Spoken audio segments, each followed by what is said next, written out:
PT Pertamina Patraniaga akan menyesuaikan STNK dan nomor polisi pengguna dengan data yang didaftarkan di My Pertamina saat membeli Pertalite dan Solar per 1 Juli 2022. Korporat Sekretari Pertamina Patraniaga Irto Ginting mengatakan, masyarakat yang sudah mendaftar cukup menunjukkan QR Code yang telah diberikan dan akan dilakukan pengecekan nomor polisi. Irto menambahkan pada tanggal 1 Juli ini masih memasuki fase pendaftaran ke subsidi tepat.mypertamina, sehingga pembelian atau transaksi tunai atau kartu masih berjalan seperti biasa. Sebelumnya, anggota Komite BPH Migas menyatakan pemerintah sedang menggodok kriteria pembeli Pertalite dan Solar subsidi. Kabarnya mobil mewah dengan spesifikasi kubikel sentimeter atau sisi di atas 2.000 akan dilarang menggunakan Pertalite.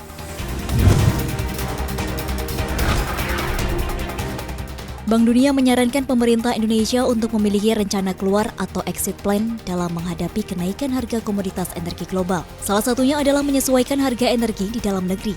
Bank Dunia menjelaskan, belanja pemerintah Indonesia diproyeksikan menurun secara bertahap akibat penghapusan belanja penanganan COVID-19 dan pemulihan ekonomi nasional. Namun belanja pemerintah diperkirakan tetap tinggi akibat tekanan subsidi dan bantuan sosial. Bank Dunia menyatakan subsidi energi diproyeksikan meningkat dari 0,8% menjadi 1,1% dari PDB pada 2021 hingga 2022. Sementara subsidi yang dibayarkan ke PLN dan Pertamina akan meningkat hampir 2 kali lipat, menjadi 1,5% dari PDB pada tahun ini. Bahkan Bank Dunia menyebutkan subsidi BBM dan listrik saat ini justru dinikmati masyarakat kelas menengah. Sementara jika kedua subsidi dihilangkan, akan menghemat 1% dari PDB pada tahun ini dan diganti dengan bantuan sosial yang ditargetkan untuk masyarakat rentan dan kalangan kelas menengah dengan biaya 0,5% dari PDB. Dengan begitu, fiskal pemerintah akan lebih hemat 0,6% dari PDB. Oleh karena itu, Bank Dunia memandang bahwa tak selamanya subsidi dapat menahan tingkat inflasi karena adanya dorongan biaya dalam jangka pendek.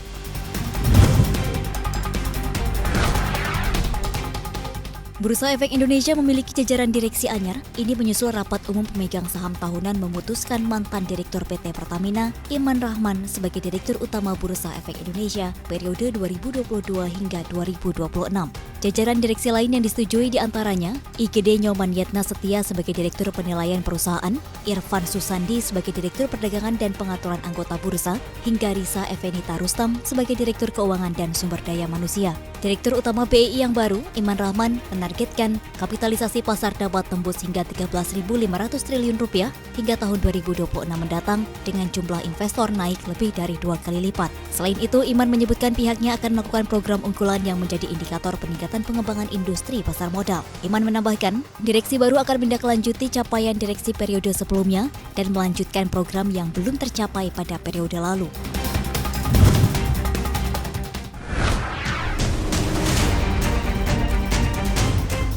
Indeks Keyakinan Konsumen atau IKK Amerika Serikat turun tajam pada Juni 2022 di tengah kekhawatiran inflasi yang meninggi. Indeks kepercayaan konsumen turun 4,5 poin ke 98,7 pada Juni 2022 dan menjadi yang terendah sejak Februari 2021. Angka di bawah 100 mengindikasikan konsumen sedang tidak percaya diri melihat kondisi perekonomian saat ini hingga beberapa bulan mendatang. Secara keseluruhan, penilaian konsumen terhadap kondisi bisnis dan kondisi pasar tenaga kerja saat ini terlihat pesimis. Survei prospek bisnis dalam jangka pendek menunjukkan 14,7% konsumen mengharapkan kondisi bisnis akan membaik. Angka ini turun dari prediksi yakni 16,4%. Prospek konsumen yang suram didorong oleh meningkatnya kekhawatiran tentang inflasi, khususnya kenaikan harga bahan bakar dan makanan. Inflasi yang terus naik membuat The Fed lebih agresif dalam menaikkan suku bunga yang akan berdampak pada pertumbuhan ekonomi AS. Berdasarkan konsensus yang dihimpun Reuters, pertumbuhan ekonomi AS pada kuartal 1 2022 diperkirakan minus 1,5%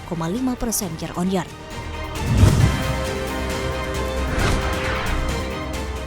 Berbeda dengan negeri Paman Sam, ekonomi Vietnam pada kuartal 2 tahun ini mencatatkan pertumbuhan 7,72% dan menjadi yang tertinggi dalam 11 tahun terakhir. Biro Statistik Vietnam menyebutkan laju produk domestik bruto Vietnam ekspansif dibandingkan dengan kuartal pertama yang tumbuh hanya 5,05%. Pada paruh pertama tahun ini, ekonomi Vietnam tumbuh 6,42% year on year. Pertumbuhan ekonomi Vietnam ditopang oleh kebangkitan sektor ekspornya, termasuk karena pencabutan pembatasan sosial akibat pandemi COVID-19. Biro Statistik mencatatkan PDB Vietnam meningkat drastis karena omset dari ekspor melesat 21% menjadi 96,8 miliar dolar AS. Meski begitu, Biro Statistik memperingatkan ekonomi Vietnam akan menghadapi tantangan di paruh kedua, termasuk tekanan inflasi, ketidakpastian politik global, dan dampak pandemi yang berkepanjangan. Tercatat, inflasi Vietnam per Juni melesat 3,37% secara tahunan, dipicu oleh kenaikan biaya makanan dan energi.